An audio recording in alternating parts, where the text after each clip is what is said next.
नमस्कार। आज हम एक ऐसे ऑनलाइन ट्रेडिंग स्कैम पर बात करेंगे जिसने सबको मतलब सच में हिला के रख दिया है। कोच्चि के एक बिजनेसमैन ने लगभग 25 करोड़ रुपए कमा दिए हैं। 25 करोड़? ये तो बहुत बड़ी रकम है। हाँ, और बात सिर्फ पैसों की नहीं है। इसका जो कनेक्शन है ना, वो साइप्रस से है। ये चीज इसे और भी ज्यादा आप कह सकते हैं अजीब बनाती है। साइप्रस? ये वाकई में चौंकाने वाला है ना? क्योंकि आमतौर पर तो ऐसे मामलों के तार कहाँ जुड़ते हैं? दक्षिण पूर्व एशिया, म्यांमार, कंबोडिया, लाओस। बिल्कुल वही कॉल सेंटर्स और ज्यादातर चीनी सिंडिकेट से जुड़े हुए। हाँ, पर यह मामला यूरोप तक पहुंच गया। तो चलिए आज इसी की तह तक जाते हैं, समझते हैं कि ये जटिल जाल कैसे बुना गया और हम इससे क्या सीख सकते हैं। जरूर, देखते हैं इसमें क्या क्या निकल कर आता है। अच्छा, तो कहानी शुरू होती है मार्च 2023 में। निमेश, जो पीरियड बिजनेसमैन है, उनसे एक आदमी संपर्क करता है। नाम बताता है डैनियल। और मजे की बात यह कि वो मलयालम में बात करता है।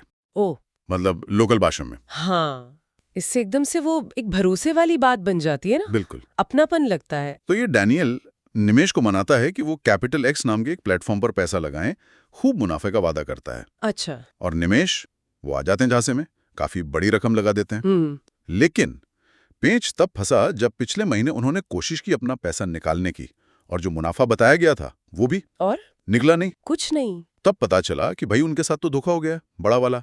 कोच्चि साइबर पुलिस ने केस दर्ज कर लिया है और एक एसआईटी मतलब स्पेशल इन्वेस्टिगेशन टीम भी बना दी है। अच्छा, एसआईटी भी बन गई है। मतलब मामला गंभीर है। लेकिन ये साइप्रस वाली बात, ये सच में हैरान करने वाली है। जैसा आपने कहा, ये बिल्कुल नॉर्मल पैटर्न नहीं है। नहीं, बिल्कुल नहीं। पुलिस को शक यही है कि ये पूरा खेल साइप्रस के किसी कॉल सेंटर से चल रहा था। और ये मलयालम बोलने वाला आदमी डैनियल। हाँ, देखिए, ये साफ इशारा है।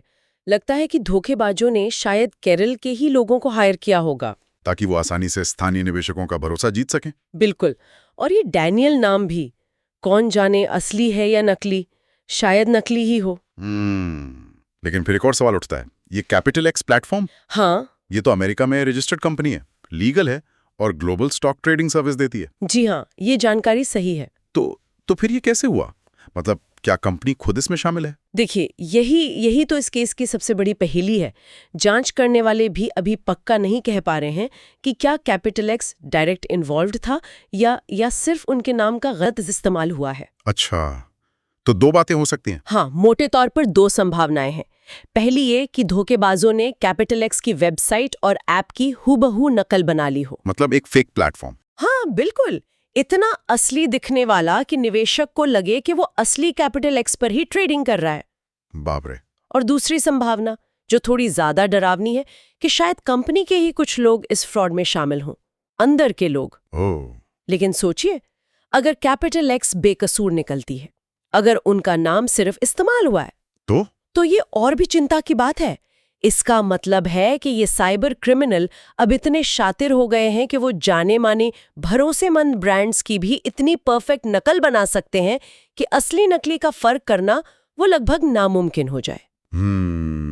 ये तो वाकई में डराने वाली बात है। मतलब अब किसी पर भी भरोसा करना मुश्किल होता जा रहा है। बिल्कुल। शायद इसीलिए केरल पुलिस ने भी हाल ही में एक वार्निंग जारी की है, लोगों को चेताया है कि भाई ऐसी ऑनलाइन स्कीम से सावधान रहें जो असामान्य रूप से ज्यादा रिटर्न का वादा करती हैं। हाँ, वो चेतावनी बहुत जरूरी है। पर ये केस दिखाता है कि ये ऑनलाइन स्कैम कैसे अब ग्लोबल हो रहे हैं, ज्यादा सोफिस्टिकेटेड, मतलब और भी चालाकी भरे। हाँ। और खतरनाक। सही कहा। इस केस में देखे ना, धोखेबाज अब भरोसे के दो सबसे बड़े सिंबल इस्तेमाल कर रहे हैं।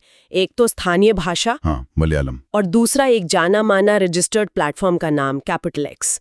इन दोनों का हथियार की तरह इस्तेमाल हो रहा है। इससे तो आम निवेशक के लिए बहुत मुश्किल हो गया समझना कि क्या असली है क्या नकली। बहुत ज्यादा। तो कुल मिलाकर आज की बातचीत का सार यही निकलता है कि ये जो ऑनलाइन फ्रॉड है, ये लगातार अपना रूप बदल रहा है, दुनिया भर में फैल रहा है, और इसे पकड़ना भी वो पहले से ज्यादा मुश्किल होता जा रहा है। हाँ। खासकर जब वो आपकी अपनी भाषा बोलें और किसी भरोसेमंद नाम का मुखौटा पहन लें। बिल्कुल सही। पुलिस की चेतावनी अहम है, लेकिन ये मामला एक बहुत बड़ा सवाल खड़ा करता है सबके सामने। क्या सवाल? सवाल ये कि जब धोखेबाज कानूनी तौर पर रजिस्टर्ड और भरोसेमंद लगने वाले प्लेटफॉर्म के नाम का भी इतनी आसानी से गलत इस्तेमाल कर सकते हैं, तो फिर कोई आम इंसान, वो कैसे पक्का करे कि कोई ऑनलाइन प्लेटफॉर्म असली है या नहीं? उसकी प्रामाणिकता कैसे जांची जाए?